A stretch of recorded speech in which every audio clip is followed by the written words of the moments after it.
안녕하십니까? Training Hearts, Teaching Minds로 웨스트민스터 소요리 문답을 함께 묵상하는 시간입니다. 우리는 지금 10계명의 제2계명을 묵상하는 가운데 2계명을 설명하는 소요리 문답 4문답 가운데 세 번째 문답, 제2계명이 하지 말라고 금하는 바는 무엇입니까? 라고 하는 질문과 그에 대한 답변을 살펴보려고 합니다. 제2계명이 금하는 바를 묻는 소요일문답 51문답은 그 대답을 두 가지로 나누어서 제시합니다. 첫째, 형상물로서 예배하지 말 것.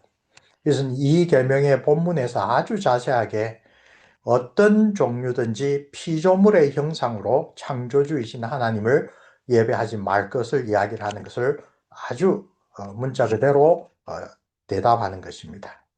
두 번째는 하나님의 말씀에서 확립되지 않은 어떤 다른 방식으로 예배하지 말 것이라고 대답합니다.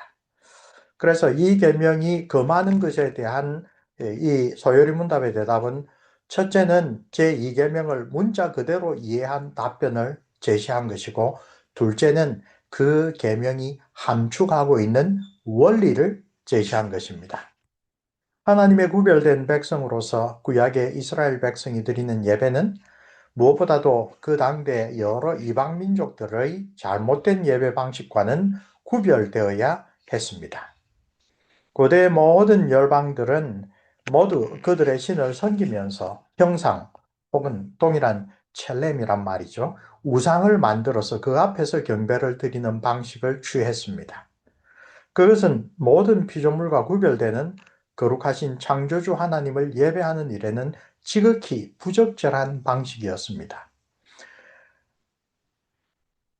왜냐하면 하나님을 눈에 보이는 특정한 형상으로 표현하는 것 자체가 하나님의 거룩하심을 반드시 훼손하는 그러한 잘못된 일이기 때문입니다. 창조주 하나님은 거룩하신 분으로서 그 거룩하심은 어떤 가시적인 피조물의 형상으로는 결코 온전하게 표현할 수 없는 것입니다. 형상을 통한 예배는 부패한 것이며, 예배를 받으시는 하나님이 아니라 예배드리는 자기 자신을 위한 잘못된 행위라고 모세를 통하여 하나님께서 엄격하게 가르치셨습니다. 그 옆에 신명기 4장 15절 보십시오. 여호와께서 호렙산 불길 가운데 너희에게 말씀하시던 날에 너희가 어떤 형상도 보지 못하였은즉 너희는 깊이 삼가라. 그리하여 스스로 부패하여 자기를 위해 어떤 형상으로든지 우상을 새겨 만들지 말라. 이미 출애굽 이후에 이스라엘 백성들에게 이제 40년의 광야 생활을 지내고 새 언약의 땅으로 들어가려고 하는 그들에게 주신 신명기에서 제2계명을 어기는 것, 곧 어떤 형상으로 하나님을 섬기려고 하는 것은 하나님에 대한 올바른 예배가 아니라 부패한 것이고 자기 자신을 위한 잘못된 예배다라는 것을 분명히 가르칩니다. 오늘날 현대신학자들 그리고 철학자들은 어떤 대상을 내가 어떤 말로서 어떤 형상으로서 어떤 기호로서 정의한다는 것은 내가 그 대상을 완전히 파악했다라는 의미라고 설명합니다. 하나님을 어떤 형상으로 만든다 그러면 하나님에 대한 우리의 생각이 그것에 의하여 하나님은 이런 분이야 라고 우리가 정의하고 우리가 스스로 제안한다라는 그런 함축 의미를 담고 있다는 이야기입니다. 하나님은 결코 우리 유한한 인간의 생각으로 제한될 수 없는 분입니다. 하나님은 때로는 엄청나게 광활하고 정말로 위대한 자연의 만물로도 도무지 표현할 수 없는 분입니다. 하나님은 이 계명에서 우리가 예배하는 참된 창조주 하나님이 어떤 분인지를 분명히 알도록 우리에게 깨우쳐 주시는 것입니다. 사도행전 17장을 가보면 사도 바울이 제2차 선교 여행에서 아데네 가서 선교할 때의 내용이 기록되어 있습니다. 그 기록에서 오늘 우리가 살펴보는 제2계명과 관련하여 주목할 만한 점이 있는데요. 신약시대 초창기에도, 즉 로마 제국 당대에도 곳곳에 여전히 형상을 통한 다양한 신들에 대한 숭배 행위가 대단히 일반적으로 퍼져 있었다는 사실을 알게 됩니다. 사도 바울은 그들의 종교성에 주목하면서도 그러나 그들은 참된 하나님을 섬기는 올바른 방법을 모르고 있다라고 분명하게 지적합니다. 그래서 이렇게 훈계합니다. 사도행전 17장 30절 말씀.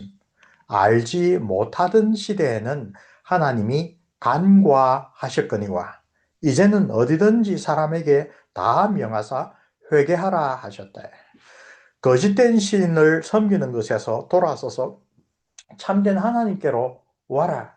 그리고 그 하나님을 섬기는 올바른 방법으로 돌아오라 라고 이야기를 하는 것입니다.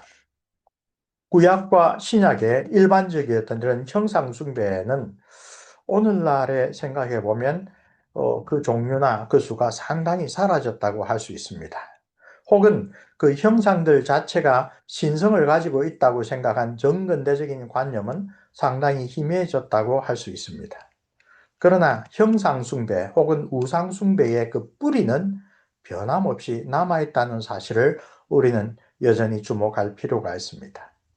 잘못된 그런 예배 방식은 특정한 신의 힘과 능력을 우리의 요구에 따라 활용하려는 동기에서 나왔다라고 우상숭배의 메커니즘을 설명하는 현대신학자들이 잘 지적합니다. 바알과 아세라 신의 형상을 만들어서 그 앞에 절하고 그 앞에 제물을 바치고 하지만 그런 종교 행위의 목적이 무엇입니까? 인간이 스스로 이룰 수 없는 그러한 위대한 힘을 그 신으로부터 빌려 우리가 원하는 바를 이루고자 하는 것입니다. 그래서 고대 사람들도 원래 바알 신은 그 형상 자체로 다 표현되지는 못한다라는 것을 모르지 않았지만 어떤 형상을 만들고 그 형상을 통하여 예배하는 수단으로 그 신의 힘을 내가 빌어 쓴다라고 하는 아이디어가 있었다라는 것입니다. 따라서 그러한 우상숭배의 기본적인 그 사고방식은 시대가 변하고 문화가 바뀌었어도 여전히 인간의 마음속에 남아 있습니다. 어떻게 하면 내가 섬기는 신의 그 능력과 힘을 나를 위하여 사용할까?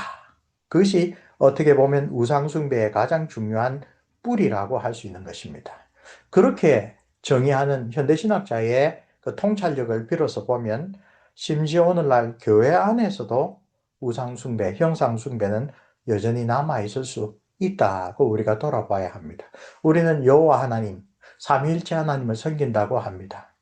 그러나 그 섬기는 목적, 근본 동기가 무엇입니까? 결국은 나의 어떤 소망, 나의 어떤 문제, 나의 어떤 고민거리를 내 스스로 해결할 수 없으므로 하나님의 힘을 빌어서 해결하겠다라는 것이 주된 동기가 된다면 그것은 우리를 구원해 주신 하나님의 은혜에 감사하는 마음으로 하나님을 섬기는 참된 신앙의 동기가 아니라 우상숭배적인 동기에 가까운 그런 것이라고 우리가 돌아보게 됩니다. 그래서 우리 삼일체 교리에 대하여 설명할 때도 한번 언급을 한 것으로 기억합니다. 오늘날 이렇게 우상숭배적인 동기와 유사하게 기독교 신앙을 가진 사람은 성부 하나님이든 성자 예수 그리스도든 성령 하나님이든 누구든 크게 관계가 없습니다. 내 기도를 들어주시고 내 소원을 들어주시고 내 문제를 해결해 주시면 그걸로 족합니다. 만약에 우리의 신앙이 그런 쪽으로 많이 경도되어 있다면 이것은 우상숭배의 잘못된 예배와 크게 다르지 않다라는 것을 우리가 한번 반성해 볼 필요가 있습니다. 자, 하나님을 어떤 형상으로 표현하는 것을 금지한 까닭은 앞서 말한 대로 무엇보다도 하나님의 거룩하시고 무한하신 영광을 피조물의 형상으로는 결코 올바르게 표현할 수 없기 때문입니다. 구약과 신약의 경건한 하나님의 백성들은 사람이 감히 다가갈 수 없는 하나님의 어미로우심을 잘 깨닫고 증거하였습니다. 예루살렘 성전을 완성하고 그 낙성식에서 솔로몬은 여호와께서 캄캄한 데 계시겠다 말씀하셨사오나 라고 언급합니다. 열왕기상 8장 12절 말씀입니다. 이때 캄캄한 어둠이란 표현은 인간이 감히 접근할 수 없는 하나님의 어미로우심을 표현하는 말입니다. 솔로몬은 심지어 자신이 건축한 성전 안에 여호와 하나님께서 거하신다는 사고방식 역시 이교도들의 어리석은 생각임을 잘 알고 있었습니다. 하나님이 참으로 땅에 거하시리까 하늘과 하늘들의 하늘이라도 주를 용납하지 못하겠거든 하물며 내가 건축한 이 성전이오리이까. 열왕기상 8장 27절 말씀입니다.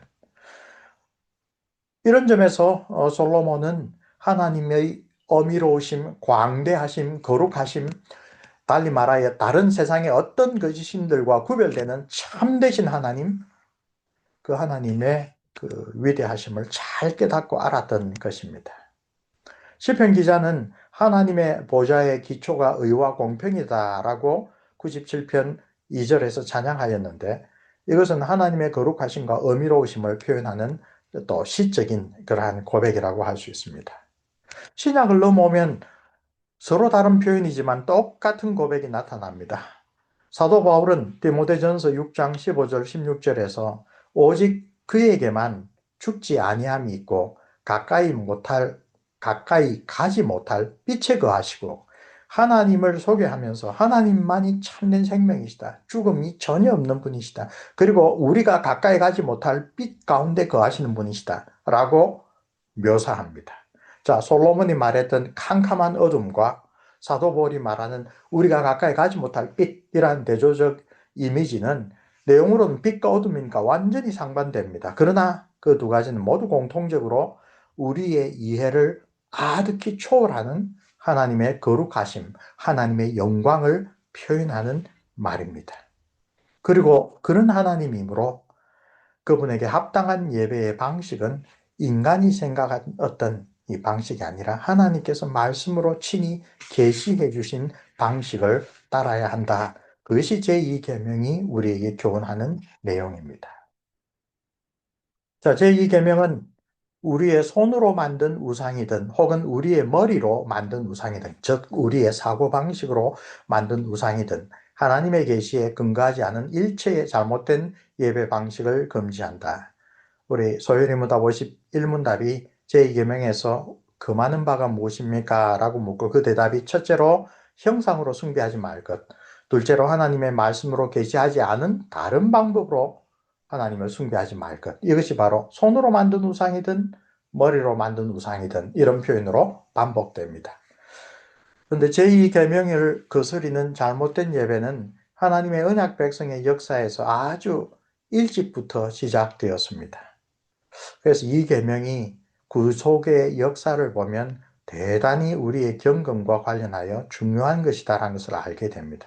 제일 먼저 십계명을 친히 하나님의 육성으로 듣고 난 다음에 모세가 시내산에 올라와 있던 40주야 동안에 그 시내산 기슭에서는 백성들이 금송아지를 만들어 거기에다가 하나님의 이름을 붙이고 아주 잘못된 이 애굽에서 배워온 이교적인 방식으로 예배를 드렸죠. 구약의 이스라엘의 역사에서 이런 제2계명을 어기는 잘못된 예배는 거듭 반복하여 자행되었습니다. 우리가 아주 대표적인 것으로 나답과 아비후의 첫 번째 제사에서 일어난 사건을 살펴보았고 또 역시 올바른 동기에서 신앙적인 재전을 마련하였다가 하나님께서 밀쳐내신 베레스 우사 사건도 살펴보았습니다. 그 두 가지뿐만 아니라 곳곳에서 다양하게 나타납니다. 우리는 사사기에서 이 기드온이 만든 이 금 에봇도 기억이 나죠. 또 단 지파에서 만든 역시 금신상도 기억하죠. 여호와 하나님을 버리고 바알, 야세라 등 이교의 신들을 우상 숭배하는 배교의 사례들 뿐만 아니라 이건 제1계명을 직접적으로 어긴 것이죠. 언약의 여호와 하나님을 섬기노라고 주장하면서 제2계명의 교훈을 거슬러 자신의 종교적 필요와 또 자기가 원하는 바에 따라 하나님이 명하신 올바른 예배의 방법에 무엇을 더하거나 혹은 무엇을 제외하는 잘못된 방식으로 예배한 사례들이 참으로 무서워합니다. 나중에 이 문제를 가지고 우리 신앙의 선진들이 묵상한 내용을 보면 선지자 요나 역시 이 니느웨로 가라라고 했을 때 그 명령을 들었을 때 하나님의 뜻이 무엇인지를 알았습니다. 그러나 그는 원수의 나라 아수르의 수도 니느웨 사람들이 하나님의 긍휼로 구원받기를 싫어했습니다. 그래서 다시스로 도망갔죠. 그건 역시 제2계명을 어기는 아주 두드러진 사례 중에 하나입니다. 사도 바울은 골로새서에서 신약의 교회 안에 남아있는 잘못된 예배의 사례들을 지적합니다. 소위 붙잡지도 말고 맛보지도 말고 만지지도 말라라는 말로 표현되는 금욕적인 지침에 대하여 그런 것들은 하나님의 계시의 말씀을 따르는 올바른 경건, 올바른 예배가 아니라 사람의 지혜를 따르는 일이라고 경고합니다. 골로새서 2장 23절 말씀. 이런 것들은 자의적인 숭배, 그리고 겸손과 몸을 괴롭게 하는 데는 지혜 있는 모양이나 칭찬이 아니죠. 그 뒤에 오직 육체 따르는 것을 금하는 데는 조금도 유익이 없나니라. 하나님께서 원하시는 것은 성령의 인도하심을 받아 옛사람의 썩어져가는 성품을 버리고 이 세상의 유혹을 저항하고 사단의 그 공격을 성령의 힘으로 말씀으로 물리치고 경건함과 자기 절제와 이웃 사랑으로 살아가는 그것이 참된 경건이라고 그랬는데 이 골로새 교회에 들어왔던 사람들은 영육이 원론에 입각해서 육체를 학대하는 방식으로 금욕하는 것이 경건하다. 그리하여 결국 자기의 금욕적인 실천을 자랑하고 그것을 마치 공로로 생각하는 그러한 잘못된 사고방식에 빠지게 되었죠.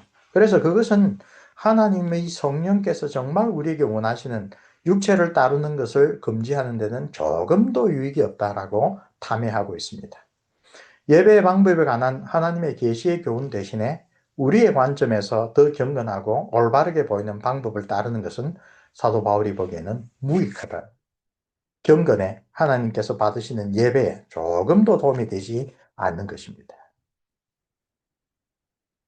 예수님과 관련된 사례를 한번 봅시다. 바리새인들은 하나님께서 주신 참된 경건의 법칙, 내 부모를 공경하라 라는 그 계명의 정신은 빼버리고 실제로 이 고르반, 즉 하나님께서 나에게 주셔서 내가 부모를 위하여 당연히 드려야 할 것을 하나님께 바쳤습니다. 고르반 되었습니다. 라고 하면 부모에게 드려야 할 것을 주지 않아도 된다라는 그런 장로들의 유전을 만들어 내었습니다.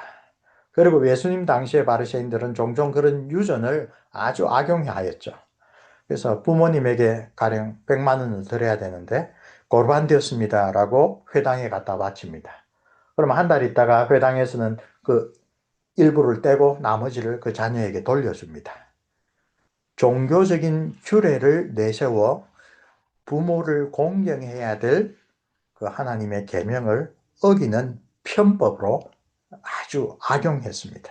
그래서 예수님은 경건을 핑계로 하나님의 계명을 어기는 유대 지도자들의 위선을 아주 정확하게 지적하고 탐해하셨습니다.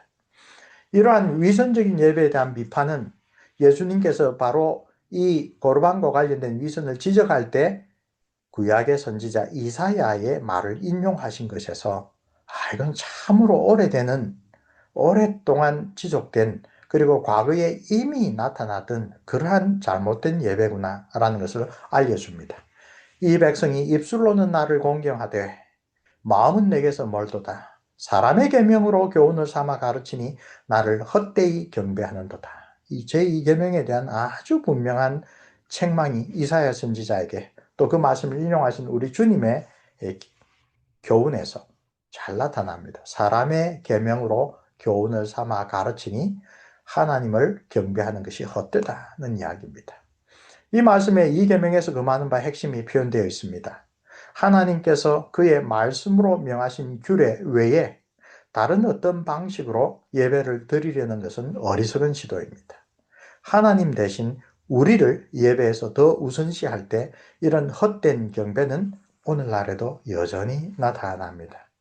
만일 어떤 설교자나 어떤 기독교 저서들, 경건서적을 쓰는 저자들이 성경에서 가르치는 올바른 예배와 일치되지 않는 혹은 그것과 다르거나 심지어 반대되는 것을 가르치고 실행한다면 그건 역시 헛된 경배라는 주님의 판단을 피할 수가 없을 것입니다.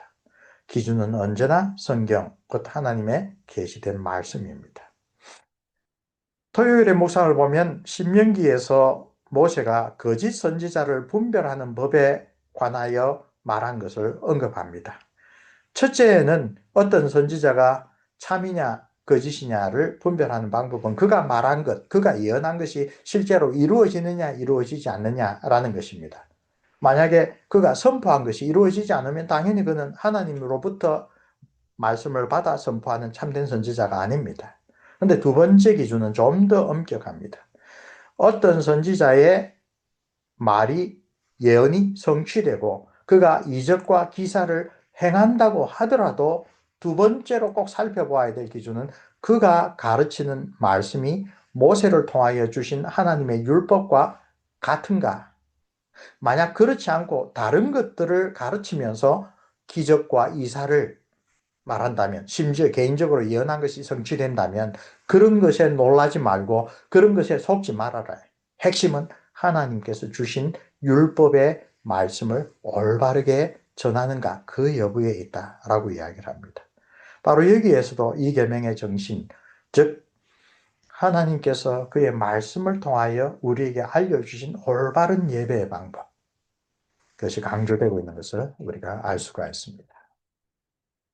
자, 다시 한번 우리 청교도 가운데 소요리 문답을 성경의 증거 구절로 해설한 우리 빈센트 목사님의 해설을 잠깐 인용해서 살펴보겠습니다. 사람들은 형상을 가지고 하나님께 예배드릴 때 범하게 되는 이 우상숭배의 죄를 몇 가지 방법으로 저지르게 됩니까? 그래서 쭉 설명합니다. 첫째, 형상이나 조상으로서 가장된 거짓신들에게 경배할 때인데, 이러한 것은 이교도들이 그들의 신전에다 형상을 세워놓고 주피터나 주노 혹은 아폴로나 다이애나 같은 다른 신들을 범할 때 하는 우상숭배입니다. 이것은 사실 엄격하게 말하자면 1계명을 벗어 저촉하는 행위죠. 그 다음에 두 번째, 그들이 본계명, 제2계명에서 지적하고 있는 바와 같이 하늘에 있는 것이나 땅에 있는 것이나 물에 있는 것이냐 어떤 피조물을 사용하여 하나님에 대한 형상이나 주상을 만들어 그것을 통하여 참되신 하나님께 예배드리려고 할 때이다. 이것이 두 번째 계명이 강조하는 1계명과 좀 구별되는 그러한 내용입니다. 신명기 5장 8절 9절 그리고 출애굽기 32장 8절, 신명기 4장 15절에서 18절 우리가 앞서 살펴본 그 증거 구절을 그대로 여기서도 소개하고 있습니다.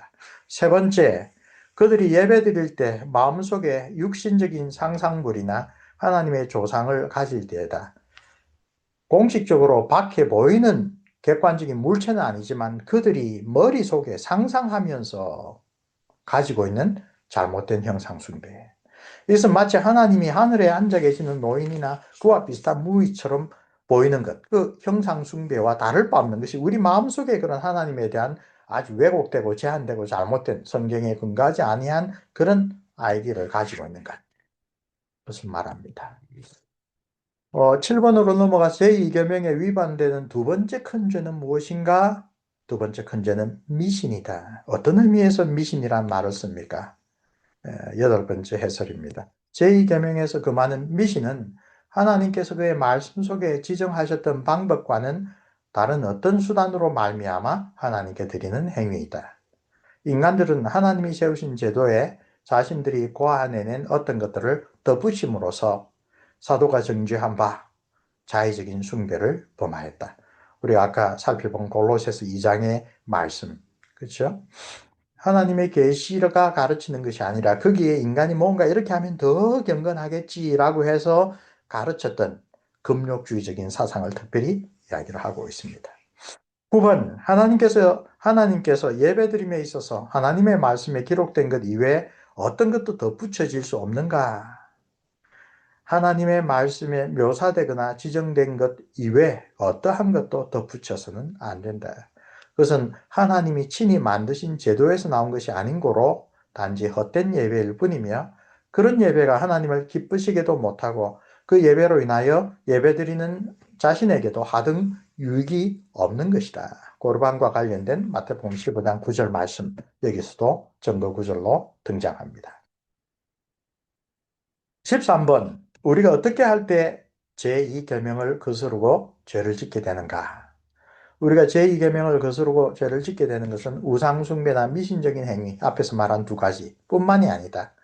그것은 또한 우리가 하나님의 세우신 제도에 따라 순수한 예배를 드림에 열심을 내지 않거나 우리의 현 위치에서 하나님의 말씀에 나와 있는 그런 올바른 모형에 따라 예배를 바르게 개혁시키려고 애쓰지 않는 것도 마찬가지이다. 그것은 또한 우리가 하나님께서 예배의 수단으로 세우신 규례 중에 어떤 것을 남용하거나 혹은 경시하거나 특별히 경멸하거나 또 반대하거나 할 때 제2계명을 어기는 그와 똑같은 결과를 가지게 된다. 주의 전을 사모하는 열심히 나를 삼키리라, 이 말씀은 예수님께서 성전을 정결하게 하실 때에 이방인들이 와서 기도하는 곳으로 그 허락해 놓은 이방인의 뜰에 장사꾼들이 예배를 방해하고 기도를 방해하는 일을 보고 예수님 그대로 지나치지 않으셨다. 그것을 보고 제자들이 표현한 말이 하나님의 전을 사모하는 열심히 나를 삼키리라고 한 그 말씀이 바로 예수님께서 지금 성전을 청결하게 하시는 말에 이 일에서 나타난다고 이야기를 합니다. 또 히브리서의 사도는 모이기를 패하는 어떤 사람의 습관과 같이 하지 말아라, 모이기를 힘써라 라고 이야기를 합니다.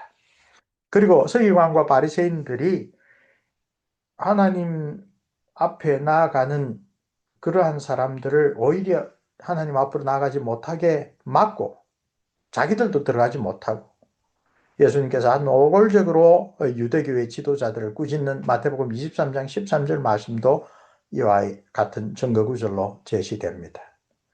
영적인 지도자라면, 우리가 믿는 가정의 부모라면 하나님 앞으로 우리와 우리 자녀들이, 우리 교회의 모든 성도들이, 또 교회 밖에 있는 외인들조차도 하나님 앞에 나아가도록 열심을 다하여 올바른 경배와 올바른 신앙의 모범을 보여야 한다는 것입니다.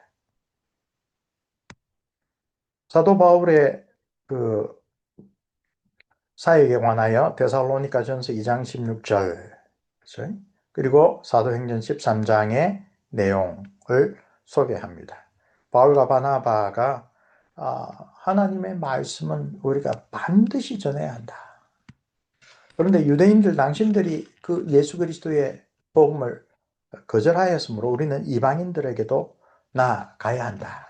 이 선교사들의 사역 역시 참되고 유일하신 하나님을 믿는 그 올바른 신앙, 올바른 종교를 전할 뿐만 아니라 그 하나님께서 받으시는 올바른 예배도 함께 전하는 그런 사역이라는 것을 바울과 바나바를 통하여 우리가 살펴보게 됩니다.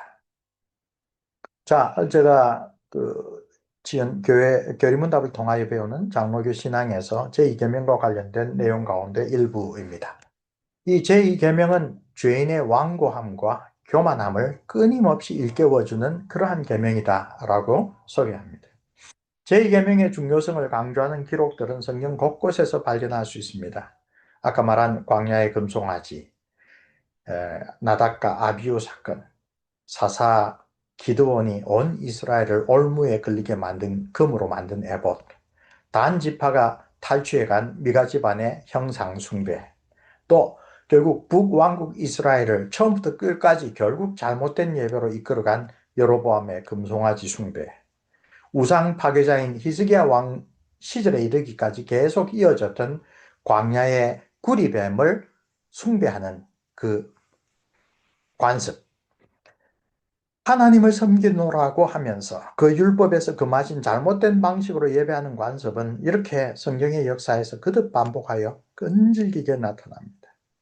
심지어 교회의 역사에서도 마찬가지로 거듭 반복되는 제2계명 위반의 사례들을 우리는 잘 알고 있습니다. 대표적으로 로마 가톨릭 교회의 형상 숭배에 대한 집착을 생각할 수 있습니다. 21세기에 들어서도 여전히 형상 숭배를 옹호하고 그것을 고수하는 로마 가톨릭 신자들이 과연 얼마가 되는지 참 우리가 정확히 알 수 없을 정도입니다. 분명히 몇 세기 이전에 비하면 많이 줄어들었을 거라고 예상할 수 있지만, 그러나 로마 가톨릭 교회는 공식적인 교리에서 여전히 형상 숭배를 옹호하고 있습니다. 신자들이 존숭을 위하여 교회들의 거룩한 형상들을 설치하는 것은 계속 유지되어야 한다. 제2 바티칸 공의회, 가장 개혁적인 공의회라고 하는 바티칸 공의회에서도 여전히 이런 결정을 하고 있습니다. 형상 숭배를 허용한 중세 시절 기독교의 잘못된 결정들, 제2차 니케아 공의회 787년에 세워진 이 공의회의 결정이 이 반동 종교개혁의 트렌트 공의회에서 다시 한번 확인되었고 오늘날까지 계속 유지되고 있는 것입니다. 그러므로 제2계명은 우리 자신이 하나님이 보는 눈에서 예배를 받으시는 그분의 관점에서 올바른 신앙, 올바른 경건, 올바른 예배를 드리고 있는지를 끊임없이 질문하고 돌아보게 하는 우리의 완고함과 교만함을 일깨워주는 계명이라고 할 수 있습니다. 동방정교의 유수 깊은 아이콘 숭배에 대해서도 우리가 함께 언급할 필요가 있습니다. 동방교회의 토마스 아퀴나스라고 불리는 다마스커스의 요한은 성상 숭배가 제2계명을 위반하는 것이라는 주장을 받아들이지 않았습니다. 그는 이 계명이 오직 하나님 자신의 형상에 대한 금령이고 성육신으로 말미암아 오히려 하나님이 친히 자신의 모습을 볼 수 있도록 사람이 되어 오셨기 때문에 예수 그리스도의 형상이나 성인들의 형상은 만들 수 있다라고 해석합니다. 성자 하나님이 피조물인 사람이 되심으로 우리의 눈으로 볼 수 있는 길을 열어주신 것이다 라는 아주 적극적인 해석입니다. 이런 신학적인 논리에 따라 동방교회는 이미 4세기부터 교회 안에 들어온 형상숭배의 전통을 옹호하였습니다. 성경의 여러 사례들 뿐만 아니라 교회의 역사를 통하여 나타난 이런 형상숭배의 끈질긴 전통은 그만큼 우리 인간은 자기의 필요에 따라 자기가 좋아하는 방식으로 예배하려는 어리석고 교만한 죄인이라는 사실을 깨우쳐 줍니다.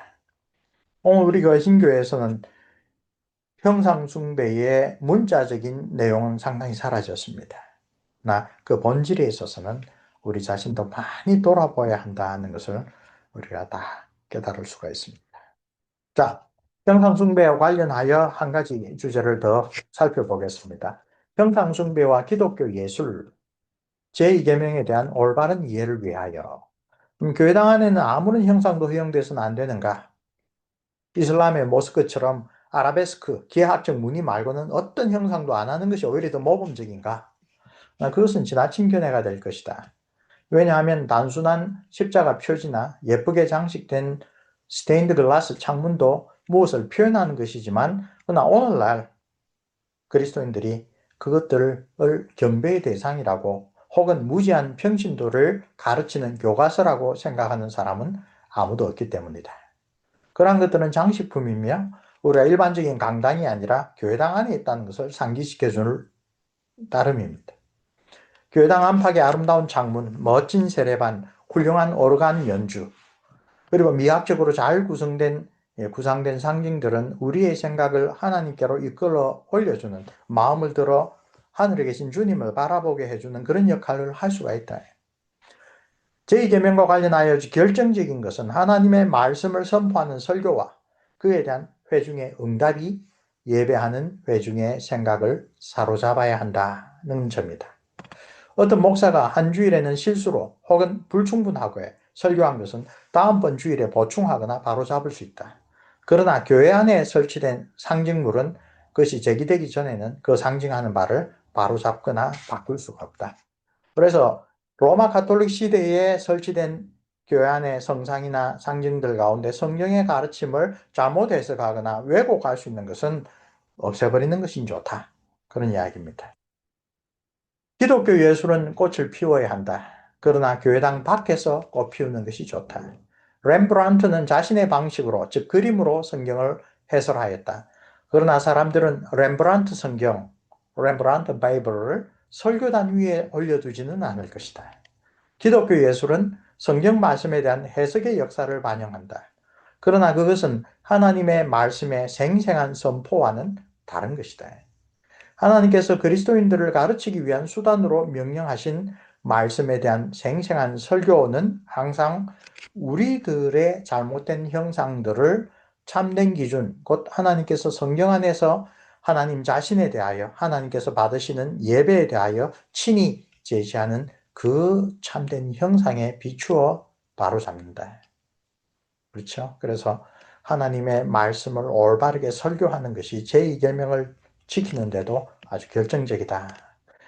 앞서 2페이지 기독교 예술과 관련된 내용은 오른쪽 아래에 있는 요켐 다우마 박사의 10계명 강해에서 인용한 것입니다. 제가 몇 차례 추천했지만 10계명에 대한 그 여러 좋은 해설서 가운데 제일 먼저 추천하고 싶은 책이 요켐 다우마 박사의 책이기도 합니다. 자, 이렇게 우리 제2계명을 세 번째로 살펴보았습니다. 2계명의 본문, 2계명이 하라고 하는 바, 2계명이 하지 말라고 금하는 바, 이제 다음번에 2계명에 관한 네 번째 문답을 통하여 묵상을 마무리하도록 하겠습니다. 수고들 하셨습니다.